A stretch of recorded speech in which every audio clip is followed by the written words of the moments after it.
dengan tema Building Good and Strong Character. Sudah nampak Bapak dan Ibu sekalian Udah, Pak. slide-nya? Sudah Pak Udah, Pak. Anton. Oke, jadi di tengah dunia kerja yang serba cepat saat ini, karakter yang kuat dan baik itu bukan sekedar hanya nilai tambah, tapi juga adalah fondasi utama. Hari ini kita akan bahas bagaimana karakter itu bisa menjadi energi untuk bertumbuh. Mengapa karakter itu penting bagi insan sumber daya manusia di perusahaan, khususnya di PT PN 4 Regional 7. Karakter adalah fondasi kualitas kinerja manusia. Dengan SDM yang berkarakter yang baik dan kuat, maka akan mencerminkan konsisten dan dapat dipercaya, kemudian tahan terhadap tekanan dan perubahan, bertanggung jawab tanpa harus diawasi, berintegritas dan tidak mudah tergoda penyimpangan, dan bisa menjadi role model bagi budaya kerja yang sehat. Apa itu kebermaknaan? Kebermaknaan adalah kondisi ketika seseorang merasa bahwa hidupnya punya arti, punya tujuan, dan memberi dampak, baik untuk diri sendiri maupun untuk orang lain. Ini bukan cuman sekedar sukses. Sukses memberikan hasil, berarti memberikan nilai. eh Apa itu building good and strong yang saat ini sedang kita eh, pelajari secara bersama. Di sini ada 3 pengantar yang dapat saya sampaikan, yaitu mengapa kita harus membangun karakter yang kuat dan baik. Kemudian apa itu karakter good and strong karakter? Kemudian bagaimana membangun good and strong karakter. Lanjut. Tentunya kita hidup ataupun bekerja ingin mencapai yang namanya kesuksesan. Ini ada yang namanya goal dan vision. Nah, goal adalah target yang ingin dicapai dalam jangka pendek ataupun menengah. Dia lebih spesifik dan terukur dan biasanya memiliki batas waktu. Sedangkan vision adalah gambaran besar tentang masa depan yang ingin diwujudkan. Lebih luas, menyentuh nilai, arah jangka panjang dan sifatnya inspiratif. Apa model kesuksesan yang ingin yang tentunya akan kita lakukan supaya sukses itu dapat benar-benar kita dapatkan. Di sini ada triangle of success, ya, yaitu sebuah konsep yang menggambarkan bahwa kesuksesan tidak hanya ditentukan oleh satu faktor, namun ada 3 pilar utama yang saling melengkapi. Yang pertama adalah pengetahuan ataupun knowledge, yang berarti ilmu, wawasan, dan pengalaman belajar. Sikap perilaku yang muncul daripada pengetahuan ini adalah dari kita. Setiap insan adalah pertama, kita terus belajar, tidak mengenal waktu sampai menutup mata dan usia. Slide-nya. Udah. Izin Bapak dan Ibu, apakah slide-nya berjalan ya, muncul ya? Izin, Pak. Saya Berhenti Pak, berhenti Pak. Oh ya ya ya, oke. Sebentar, sebentar Pak. Berhenti Pak. Kalau sinyal Pak Anton jelek Pak. Nah, ini dia. Sudah di kota ini masih jelek ini Pak. Sekarang? Sudah berubah? Ya, Oke, lanjut. udah Pak. Pak. Udah. Iya, iya. Oke, lanjut. Udah. Oke, Bapak-bapak sudah berubah ya Pak slide-nya ya? Sudah Sudah Pak. Pak, aman aman. Udah, Pak. Udah Pak. Oke, sebentar. Gelap Pak. Gelap aja. Nah, udah. Udah. Oh, ini kelihatan punya Bu. Oh, berarti punya aku. Enggak. Iya.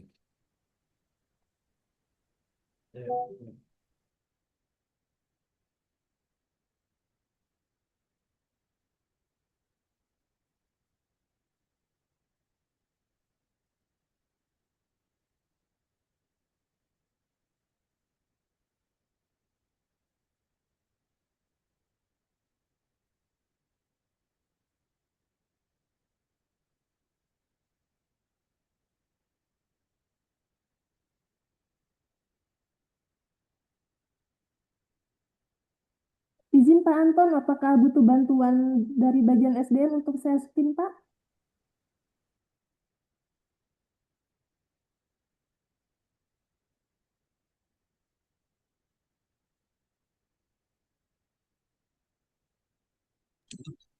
Bener sinyal kayaknya nih.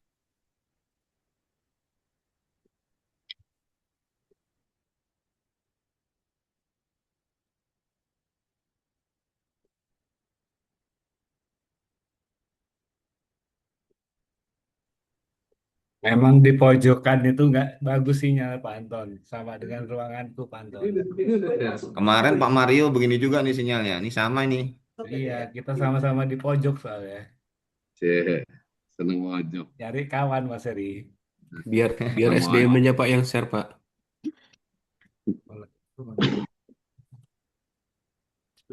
Pak Nugraha, ini Pak Nugraha perlu dipikirkan yang di pojok-pojok Pak Nugraha.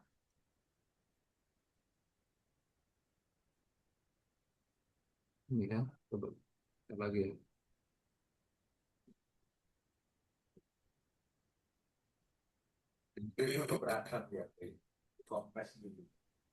Anton, ini kami bantu share screen, Pak. Apakah sudah terlihat, Pak? Belum ya? Sebentar. Tuh. Coba. Oh, betul.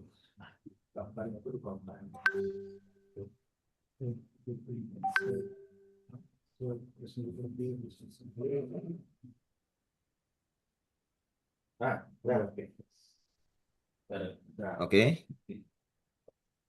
Sudah Apakah sampai, sudah Pak? nampak rekan-rekan semua? Sudah nampak, Pak. Sudah. Sudah?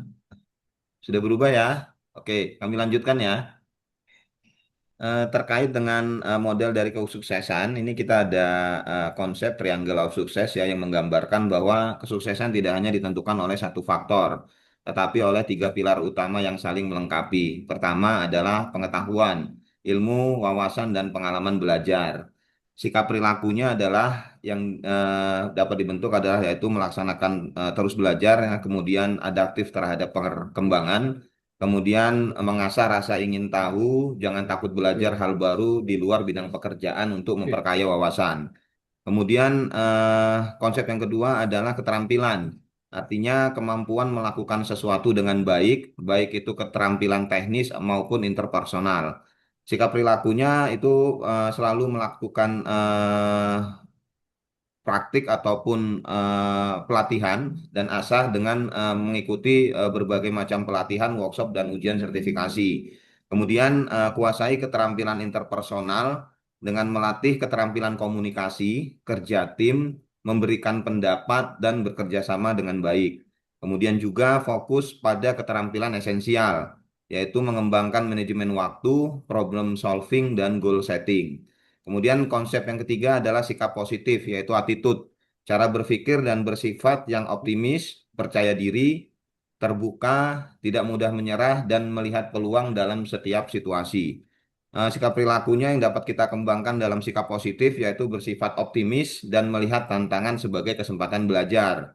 Kemudian bertanggung jawab dan berkomitmen, menjaga etika dan sopan santun, dan bersikap terbuka. Next.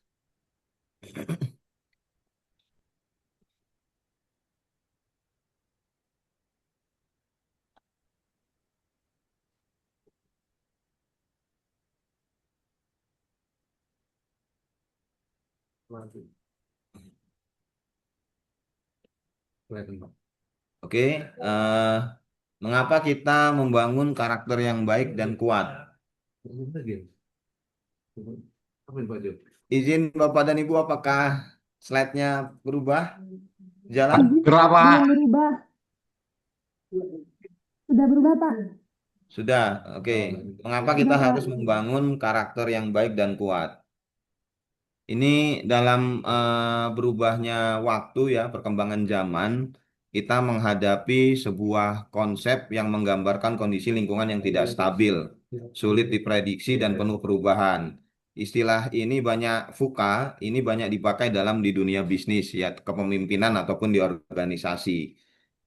VUCA ini memiliki arti yang pertama adalah volatility, volatilitas, perubahan yang cepat dan mendadak. Ini kalau di contohnya di regional 7 di PTPN 4 ini seperti harga bahan baku yang tiba-tiba secara cepat ini naik dan turun. Kemudian juga teknologi yang berubah sangat cepat, kemudian juga pasar yang bergerak dalam waktu yang cukup singkat. Kuncinya ini kita harus bisa beradaptasi dengan cepat dan memiliki agility. Kemudian uncertainty, ketidakpastian, ini adalah sesuatu hal yang susah diprediksi, tidak jelas apa yang akan terjadi. Jadi tidak pasti arah kebijakan yang sudah ditetapkan, tidak tahu bagaimana perilaku konsumen ke depan. Kuncinya kita adalah melaksanakan analisis data dan juga fleksibilitas. Kemudian kompleksitas, banyak faktor yang saling terhubung dan mempengaruhi. Banyak aturan, banyak stakeholder yang berada di lingkungan kita, kemudian juga keputusan yang punya dampak ke banyak sisi. Kuncinya adalah kita memiliki sistem yang jelas, kemudian juga penyederhanaan dari setiap program ataupun operasional yang kita laksanakan. Kemudian ambiguitas, semu tidak jelas, bisa ditafsirkan secara banyak hal. Ini biasanya terjadi karena informasi yang kita terima itu tidak lengkap ataupun ketidakjelasan peran dan arah. Kuncinya adalah kita memiliki visi ataupun misi dan kejelasan tujuan dan keberanian mengambil keputusan. Nah, terkait dengan PIKA juga kita dihadapkan pada competitive pressure. Artinya adalah tekanan yang muncul karena tingginya persaingan, baik dari luar, dari perusahaan yang punya gerak ataupun yang sama dengan komoditas kita, ataupun dari dalam antar karyawan ataupun tim. Kemudian juga ada job insecurity, artinya perasaan yang tidak aman terhadap masa depan pekerjaan, takut kehilangan pekerjaan atau posisi. Ini seperti dengan berkembangnya banyak teknologi saat ini, beberapa mungkin rekan kerja ataupun lainnya ini merasa ada perasaan tidak aman apabila tidak bisa berkembang secara mengikuti perubahan yang terjadi. Untuk itu dibutuhkan sikap yang kuat, tegar, dan tenang bagi masing-masing pekerja ataupun karyawan untuk bisa menghadapi perubahan zaman dari waktu ke waktu. Next.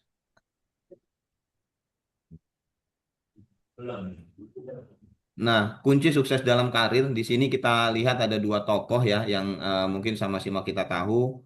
Yang pertama adalah Bill Gates ya. Kesuksesan kita sebenarnya berasal dari kerjasama yang dilakukan sejak awal. Beliau ini menjadi tokoh revolusioner pribadi ya. Microsoft menjadi salah satu perusahaan teknologi terbesar di dunia dan pernah menjadi orang terkaya lebih dari 10 tahun. Kunci kesuksesan yang dapat kita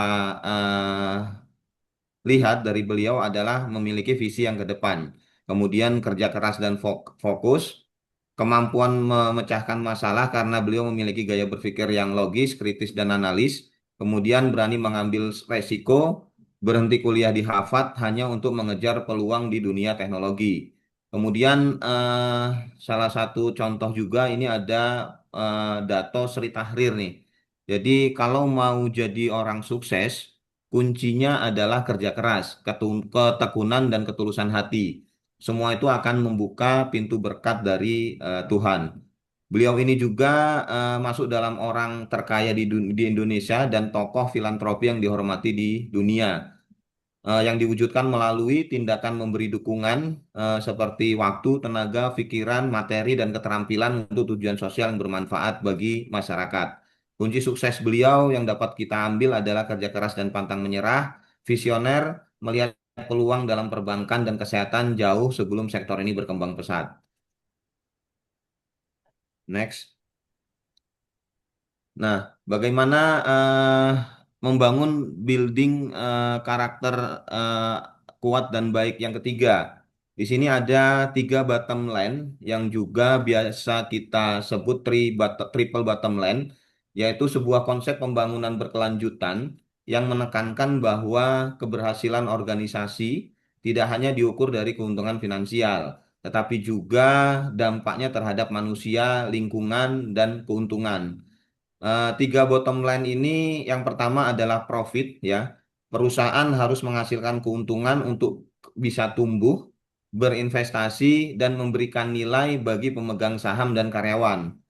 People, perusahaan harus memberikan dampak positif bagi masyarakat seperti kesejahteraan karyawan, layanan yang baik kepada pelanggan, kesehatan dan keselamatan kerja, pendidikan, dan pengembangan SDM. Lingkungan ataupun planet, perusahaan harus menjaga lingkungan melalui efisiensi energi, pengelolaan limbah, penggunaan sumber daya yang berkelanjutan, dan meminimalkan polusi. Jadi tidak semata-mata misi perusahaan hanya mendapatkan keuntungan. Next.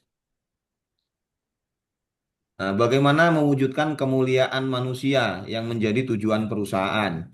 Perusahaan bukan hanya proses kerja bisnis, perusahaan adalah wahana kehidupan, yang berarti perusahaan bukan hanya tempat bekerja, tapi lingkungan tempat manusia tumbuh, belajar, berkolaborasi, berkarya, berkontribusi, tempat membangun karakter, nilai, dan masa depan bersama.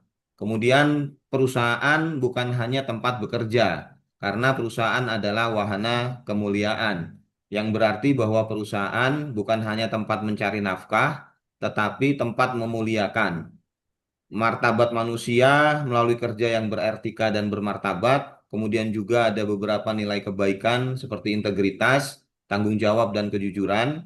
Dan juga ada kontribusi nyata bagi masyarakat dan lingkungan.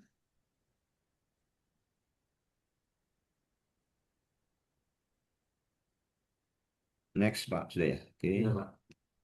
Nah, selanjutnya, why yang keempat adalah mengapa kita harus membangun kredibilitas dalam pembangunan good and strong karakter. Membangun kredibilitas yaitu membangun kepercayaan, reputasi, dan keyakinan orang lain bahwa seseorang atau sebuah perusahaan benar-benar memiliki kompetensi, jujur, dan diandalkan serta layak dipercaya. Beberapa sikap perilaku yang dapat diwujudkan adalah contohnya dapat menepati janji, konsisten dalam kualitas kerja, transparan dan jujur, bertanggung jawab atas kesalahan, dan juga bisa menghargai waktu. Ketika karakter seseorang itu kuat dan baik dan kuat, maka kredibilitas hadir bukan karena dipromosikan, tetapi karena dirasakan oleh orang lain. Next.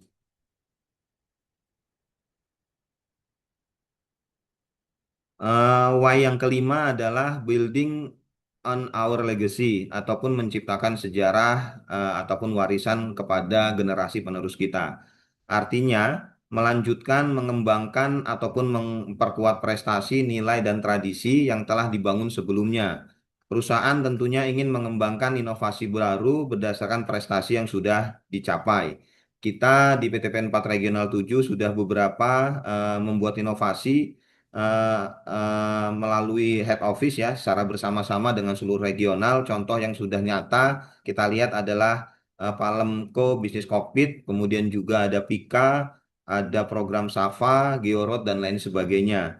Dan juga kita sudah memiliki semangat baru, selain nilai budaya yang telah kita miliki akhlak, kita sudah ada One PTPN, One Culture, di mana owner mindset, networking, dan excellence ini sudah melekat pada semua insan pekerja di PTPN di 4 Regional 7. Next. Nah, building on our legacy ini ada beberapa contoh tokoh pahlawan Indonesia. Yang pertama adalah Jenderal Sudirman. Beberapa karakter building yang dapat kita lihat dari beliau adalah semangat perjuangan yang tidak menyelah, patriotisme, dan pengorbanan. Kita tahu beliau adalah tokoh gerilyawan kita sebagai Panglima TNI pertama yang ada di Republik Indonesia. Kemudian juga Pak Soekarno, proklamator nasionalisme dan kepemimpinan yang visioner dan inspiratif. Kemudian yang ketiga ini adalah Pak Soeharto, Bapak Pembangunan Indonesia. Mengapa disebut Bapak Pembangunan? Karena memang trilogi pembangunan yang telah beliau ciptakan. Pertama adalah stabilitas nasional yang dinamis, kedua adalah pertumbuhan ekonomi yang pesat, dan ketiga adalah pemerataan pembangunan dan hasil-hasilnya. Jadi dari tokoh ini kita mengetahui bahwasanya mereka telah memberikan building on our legacy, yang memberikan warisan kepada generasi penerus dengan tentunya inspirasi daripada building karakter yang baik dan kuat. Next. Ini ada kata bijak, tidak ada pemberian orang tua ataupun Ada biaya pemimpin yang langsung. paling berharga kepada Udah anaknya yang dipimpin selain budi aman itu, pekerti, udah karakter yang baik. ya orang dia kan orang biasa jual beli motor, gak usah ditanyain lah, udah paham dia. Halo Pak Bias, motor baru apa Pak Bias? Next, apa itu karakter yang baik dan kuat? Next, karakter adalah sifat, nilai, pola pikir, dan perilaku yang melekat pada diri seseorang yang tercermin dari cara dia bersikap, mengambil keputusan, serta menghadapi situasi hidup. Karakter bukan hanya apa yang dipikirkan, tetapi apa yang dilakukan secara konsisten, bahkan ketika tidak ada yang melihat. Unsur utama karakter adalah nilai values, kemudian adalah sikap attitude, kemudian juga perilaku ataupun behavior. Cara berpikir kita adalah positif, kritis, logis, kreatif, dan terbuka. Kemudian berperilakunya bagaimana berbicara, bersikap, bertindak.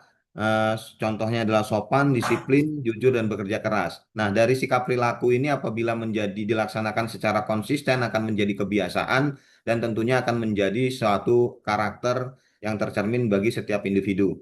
Next, apa itu strong karakter? Strong karakter ini tercermin dari sikap dan perilaku seseorang. Sikap yang kecenderungan internal untuk selalu berpikir, merasa, bertindak dengan cara tertentu, mencerminkan nilai karakter dan kepribadiannya. Kemudian mengetahui alasannya nih, mengandung nilai-nilai dan menjadi keyakinan. Jadi strong karakter adalah pribadi yang membuat seorang tokoh dapat dipercaya, tahan terhadap tekanan, serta mampu bertindak sesuai dengan nilai dan prinsip meskipun situasinya cukup sulit. Jadi strong karakter ini adalah kekuatan moral, keteguhan hati, dan konsistensi dari perilaku yang dilaksanakan. Next. Apa itu good and strong karakter? Dari strong karakter tadi ini ada poin ketiga yaitu dapat memberikan manfaat ataupun nilai tambah Ini dapat 15 ya?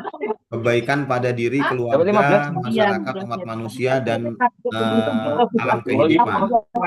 Good and strong karakter adalah perpaduan antara akhlak yang baik, Gimana nih? kemudian keteguhan pribadi yang Gorengannya kokoh, 10.000. sehingga tidak hanya berperilaku benar, izin, bakery ya? Apa? Izin Bekri, Masih terdengar suara saya, bisa Pak, dimatikan Ibu? suaranya. Bias Pak, bias ini jadi karena Sip, Pak. Masih ya? Oke, kita lanjutkan ya. Tapi ada suara di belakangnya, Pak. ketimpa ini suara. Oh, itu Suli tadi ributin. Bakery. Oh, emang Harry itu ngacau nih. Oke, mungkin lanjut Pak Kris.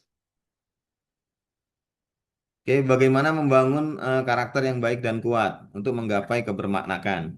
Next. Ini ada kerangka dasarnya membangun karakter yang baik dan kuat.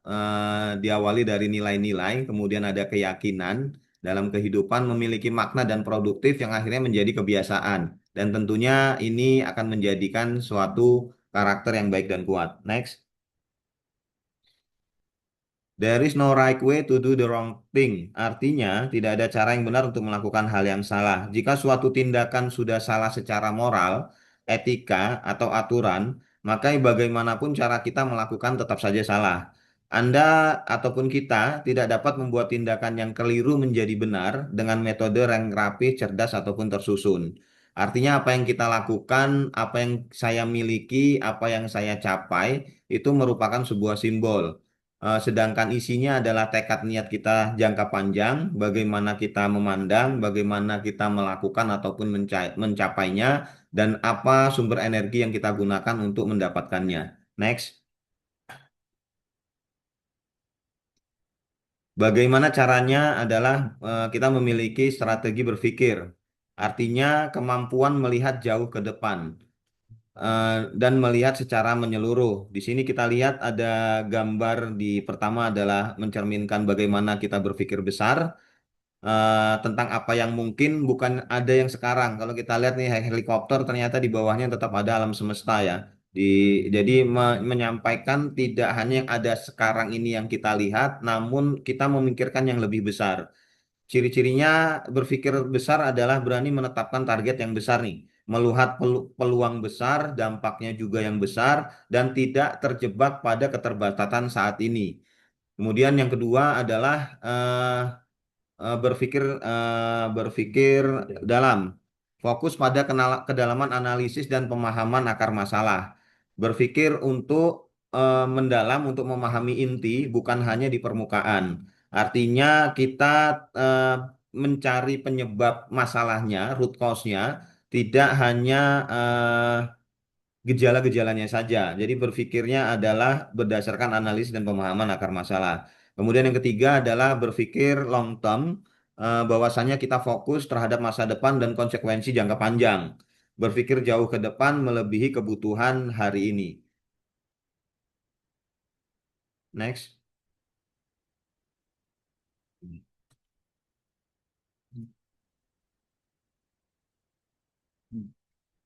Nah, ini ada 5 pintu kecerdasan spiritualitas ya, SQ, kecerdasan spiritual yang digambarkan untuk kita bisa meraih nilai luhur serta kebijaksanaan dalam menghadapi hidup. Yang pertama adalah kesadaran diri, kemudian yang kedua adalah kesadaran kemanusiaan, ketiga kesadaran alam semesta, 4 kesadaran perjalanan hidup, dan 5 kesadaran akan Tuhan. Next, Pak. Pintu yang pertama adalah kesadaran diri ataupun mengenal diri, thinking deep. Jika Anda berpikir dalam siapa sesungguhnya Anda ataupun kita. Kesadaran diri adalah kemampuan mengenali diri sendiri, pikiran, perasaan, kekuatan, kelemahan, motivasi, dan perilaku, serta memahami bagaimana hal-hal itu dapat mempengaruhi orang lain. Kesadaran diri adalah keadaan ketika seseorang memahami siapa dirinya, apa yang ia rasakan, apa yang difikirkan, mengapa ia bertindak demikian, serta menyadari dampak perilakunya terhadap orang lain ataupun lingkungan. Next. Mengenal diri. Diriku sesungguhnya adalah siapa? Hidup kehidupan bagi saya adalah apa? Kerja bagi saya apakah hanya sekedar kerja ataupun ibadah? Dan sikap perilaku saya yang seharusnya adalah seperti apa, yang tentunya ini akan membangun good and strong karakter. Apa saja yang perlu kita kenali dari diri kita sendiri? Yang pertama adalah kepribadian, cara berpikir, merasakan, dan berperilaku. Ada yang introvert, ekstrovert, analitis, ada yang bersifat praktis dan perasa, dan lain-lain sebagainya. Kemudian yang kedua adalah kekuatan, strength. Di sini hal-hal yang membuat kita unggul secara alami. Contoh dalam kita bekerja ada sifat disiplin, tanggung jawab ya. Namun dalam sikap perilakunya kita juga memiliki empati, kita juga memiliki nilai budaya yang bisa bermartabat, bisa bisa membantu orang lain di lingkungan kerja kita. Kemudian yang ketiga adalah kelemahan, weakness. Setiap orang memiliki kelemahan yang sering menjadi penghambat bagi diri kita untuk bisa mengembangkan diri kita untuk lebih baik lagi. Contohnya adalah mudah emosional, perfeksionis, dan kurang sabar. Kemudian juga kita memiliki nilai hidup yang kita anggap penting bagi diri kita secara individual ataupun bagi perusahaan yang selama ini nilai data value-nya adalah kita ketahui adalah akhlak. Kemudian juga kita punya minat dan passion dan juga tentunya motivasi. Next.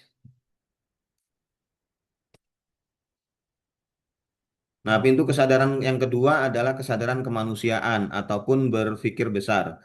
Kesadaran kemanusiaan di sini adalah kemampuan seseorang untuk menyadari, memahami, dan menghargai nilai kemanusiaan di dalam diri sendiri dan orang lain. Ini mencakup empati, kepedulian, menghormati martabat manusia, serta kesadaran bahwa setiap orang memiliki hak, perasaan, kebutuhan, dan perjuangannya masing-masing. Di slide ini kita bisa melihat 2 bagian visual yang berbeda. Di sisi kiri ini menunjukkan ilustrasi wajah individu yang beragam posisinya. Dengan mungkin ada yang sedang membayangkan sesuatu, ada yang pekerjaan, ada yang keluarga, ada yang memikirkan teman, dan lain sebagainya. Namun di sisi kanan ini menunjukkan foto sekelompok anak yang tersenyum ceria. Dari gambar ini semua tertampak adalah ini eh, apa ya? Ada kebahagiaan yang muncul dari mereka. Nah, di sini berpikir besar artinya kita tidak membatasi diri kita dan terbuka atas kemungkinan dalam hidup. Seseorang yang sangat pintar untuk bisa sukses dengan perlu belajar dan memahami kebiasaan berpikir, berperilaku, serta bisa membantu kita untuk meraih kesuksesan. Next. Kesadaran kemanusiaan seperti yang sebelumnya disampaikan di sini adalah sikap perilaku saya yang seharusnya yang tentunya akan menjadi sebuah karakter yang baik dan kuat untuk kebermaknakan dalam hidup. Mengapa kesadaran kemanusiaan itu penting? Tentunya di dalam perusahaan untuk membangun tim yang sehat dan saling mendukung, untuk menjamin pemimpin yang bijaksana dan berpengaruh, untuk mengurangi konflik dan meningkatkan kerjasama, serta menjaga integritas dalam keputusan. Next.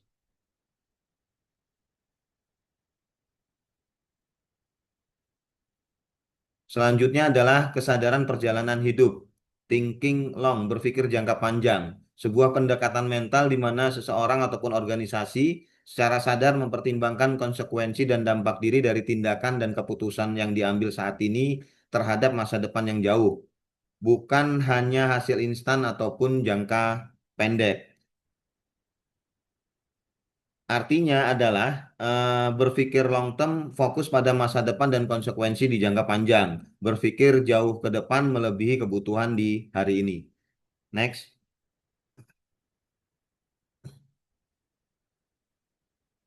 Lanjut adalah kesadaran perjalanan hidup. Di sini pun sama, hidup dan kehidupan menggambarkan bagi kita adalah apa, kerja bagi saya adalah seperti apa, sikap dan perilaku yang seharusnya untuk bisa capai kebermaknaan di dalam kesadaran perjalanan hidup adalah kemampuan bagi kita untuk menyadari dan memahami, menghargai seluruh proses hidup yang telah dilalui, baik pengalaman baik dan buruk, serta melihat setiap kejadian membentuk diri, karakter, dan tujuan hidup saat ini. Inti dari kesadaran perjalanan hidup yang pertama adalah menyadari asal-usul latar belakang dan pengalaman masa lalu, kemudian mengakui keberhasilan dan kegagalan sebagai bagian dari pembentukan karakter. Ketiga, mengerti pola hidup. Keempat, melihat perubahan dan pertumbuhan diri dari waktu ke waktu. Kemudian menangkap makna dari setiap fase hidup dan menyadari arah dari hidup ini.